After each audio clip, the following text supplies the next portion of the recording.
Each of the 1.5 million specimens in the Cornell University Museum of Vertebrates is a treasure trove of information.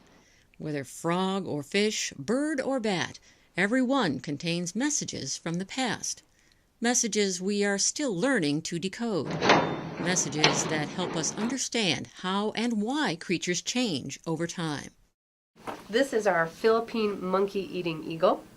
It's a forest eagle that flies above the canopy, and it literally predates on these small mammals, or specifically monkeys, that live up in the tops of tropical trees. And then this is fun. This is a Baltimore Oriole's nest made with Easter grass woven into it. Very nice, very festive. The Museum of Vertebrates holds large collections of fish and reptiles. Kim Bostwick is curator of the Bird and Mammal Collection. It includes birds, nests, eggs, skeletons, and wings. From a tiny hummingbird to the majestic albatross, the museum highlights nature's beauty and diversity. We have a lot of different specimen types. The one we make most are round skins, and these are just basically stuffed skins of animals. We do skeletons, we do alcohol preserved specimens as well. There's another prep type that is one of my favorites. It's actually very beautiful. It's called a cleared and stained specimen. And with these, you can only do it on very small animals. We actually take an enzyme that digests away the tissues so that they become transparent. And then we take a stain that stains anything that's bony red. What happens is you get this perfect, very elegant representation of a skeleton in the positions that the bones would be naturally inside the body of the animal.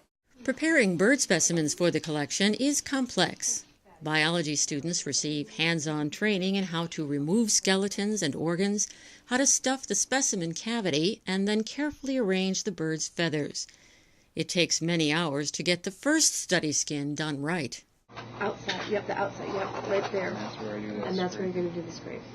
Documentation on specimens prepared today is far more detailed than in the past. We will collect latitude and longitude information, exact date, habitat where the specimen was collected, what other things it was collected with, stomach contents, things about the individual's body. Was it fat? Was it thin? This is some indicator of health or migratory state. We will also take tissue samples that can be used for genetic analyses. So now the goal is to collect as much data as possible so each specimen has the potential to answer as many questions as possible. Specimen collections are often used to measure change.